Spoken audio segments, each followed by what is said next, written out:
Stepping away from the conference for a moment, last night was the opening reception for the RIPE conference, and it was held at the Gutenberg Museum here in the heart of Mainz.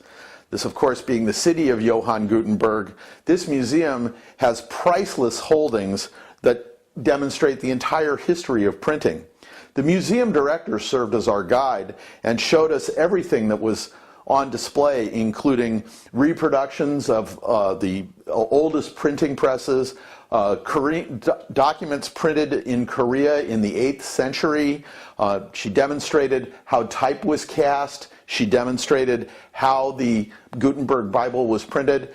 And the highlight of the night was going into a large, secure, safe area that was very dark, where we got to see the two actual Gutenberg Bibles that are, of course, priceless documents.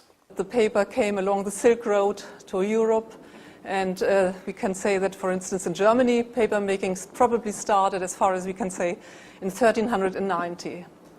When we consider that Johannes Gutenberg, who was here from Mainz, was born in the year 1400 or around, then I think it is quite plausible that there is some sort of connection, that printing had been done with woodcuts already, but his method of printing with movable type in the printing press just started a few decades after having paper available here in the center of Europe. So this had to be made in a different way, that the platen does not turn with a screw, but goes only up and down, as you can see by this idea as it is realized here. Now, when you had the form, of course, for a book you needed two, but we have simplified it here. In the press, you have your type balls and ink them. With it, you have always two people at the printing press cooperating. And then the last step, when the inking had been done, is, of course, the printing. And for this, I need a strong man again. I would like to ask you if someone would volunteer. Herr Professor, staying already in position. So, oh no, we need the paper, of course. Most important.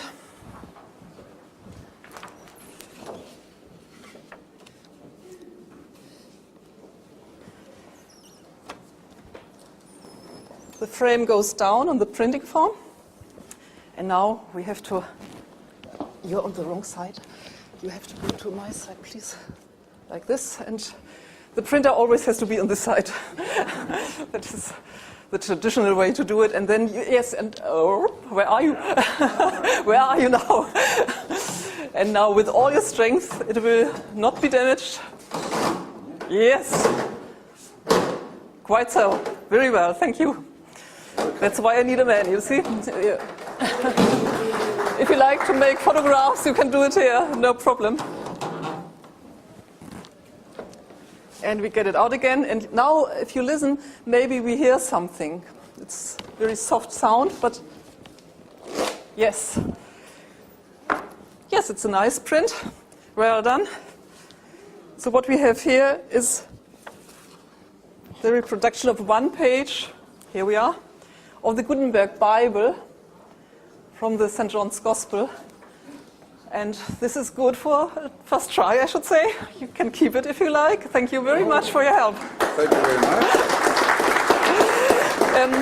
much. Within a short time, he must have experienced it and made a great improvement of it, so that we can exactly say in 1452 the Gutenberg Bible was started.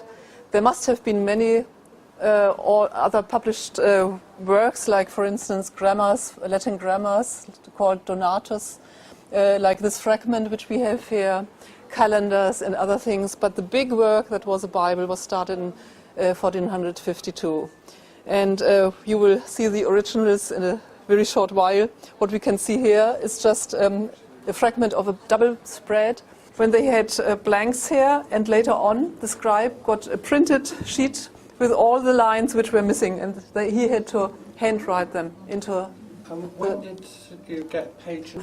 One can say, in many ways, these very early printed books look very much like the manuscripts. On the other hand, we have someone, Mr. Fabiani in Italy, who said and writes, Gutenberg wanted to make a fake, and the people should think this was handwritten. When you compare it, I think this is ridiculous. One can see it's a difference. I mean, this is much more regular.